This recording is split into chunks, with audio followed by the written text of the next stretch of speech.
I watched AOC answering questions in Munich. This was not a good look for the United States.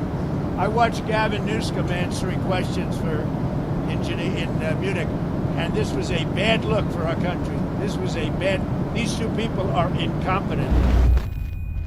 I watched AOC answering questions in Munich. This was not a good look for the United States. I watched Gavin Newsom answering questions in Munich, and this was a bad look for our country. These two people are incompetent. And at least Hillary's competent. She's just Trump deranged. She was so deranged. She is an angry woman. But I watched the other two speaking and answering basic questions. Look, Gavin has destroyed California. And AOC, I never heard her speak very much. And they started answering questions. She had no idea what was happening. She had no idea how to answer, very important questions concerning the world. But she can't answer questions concerning New York City either. Donald Trump is doubling down on stupid. California has been a leader in climate policy going back to Ronald Reagan. 1967, Governor Ronald Reagan established the first tailpipe emissions in the United States of America, created the California Air Resources Board. 3 years later, a president by the name of Richard Nixon, another Republican, codified California's leadership under the Clean Air Act. Never in the history of the United States of America has there been a more destructive president than the current occupant in the White House in Washington, D.C. He's trying to recreate the 19th century. He's a wholly owned subsidiary of big oil, gas, and coal. He's quite literally reopening coal plants in the United States of America. He's received close to $500 million in campaign contributions. He asked for $1 billion, look it up, in return for basically eliminating all regulations in the United States of America. De facto, he just did that yesterday with federal regulations and the endangerment finding. It is code red in terms of American leadership in this space. Low carbon, green growth. And I know a thing or two about this. I represent the fourth largest economy from a GDP perspective in the world. And we ran the fourth largest economy last year, 9 out of 10 days on 100% clean energy. 2/3 renewable energy. We've seen our GDP grow by 81% since 2000, and we've reduced our greenhouse gas emissions by 21%. 7 times more clean energy jobs than fossil fuel jobs. We're proving at scale that we can implement, we can compete, and we can dominate. But Donald Trump is trying to turn back the clock. And so we're showing up, but we're also showing what can be accomplished, the power of emulation. We are in the great implementation in my state. Final word. I hope, if there's nothing else I can communicate today, Donald Trump is temporary. He'll be gone in 3 years.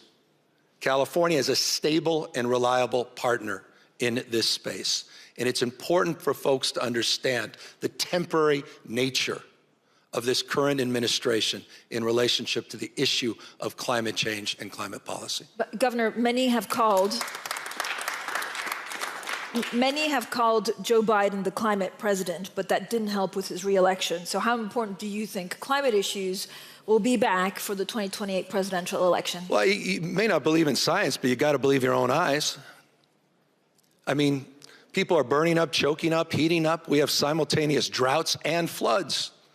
Historic wildfires. You know maybe little about California. You've seen those images of these wildfires. Talk about being as dumb as we want to be. Places, lifestyles, tradition, being wiped off the map. Greenville, Paradise, California. And so this issue has been brought home in a very personal way, not a political way. And Senator Whitehouse is here. He's also someone that deeply understands that climate risk is financial risk. It's becoming uninsurable.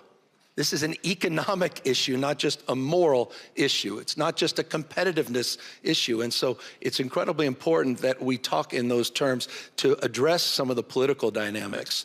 But it's, again, something we're on the other side in California. It's a big blue state, but also has more Republicans than most Republican states. And we have long moved beyond the partisanship on this issue. because there is no Republican thermometer, there's no Democratic thermometer. There's just reality. And people in my state have been mugged by reality. Those that have been in denial understand that we're on the other side of the debate. This is a moment where we are seeing our presidential administration tear apart the transatlantic partnership, rip up every democratic norm, and, you know, really calling into question, as was mentioned by David Carney at the World Economic Forum, the rules-based order that we have, or question mark, do we have? And so I think one of the reasons why, not just myself, but many of our colleagues here, in fact, Democrats, many Democrats that are here as well, is because we want to tell a larger story, that what is happening is indeed very grave. And we are in a new era, domestically and globally. There have been many leaders who've said we will go back. And I think we have to recognize that we are in a new day and in a new time. But that does not mean that the majority of Americans are ready to walk away from a rules-based order and that we're ready to walk away from our commitment to democracy.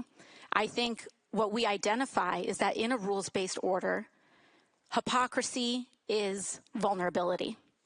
And so I think what we are seeking is a return to a rules-based order that eliminates the hypocrisies around when too often in the West we look the other way for inconvenient populations to act out these paradoxes, whether it is, you know, kidnapping a foreign head of state, whether it is threatening our allies to colonize Greenland, whether it is looking the other way in a genocide.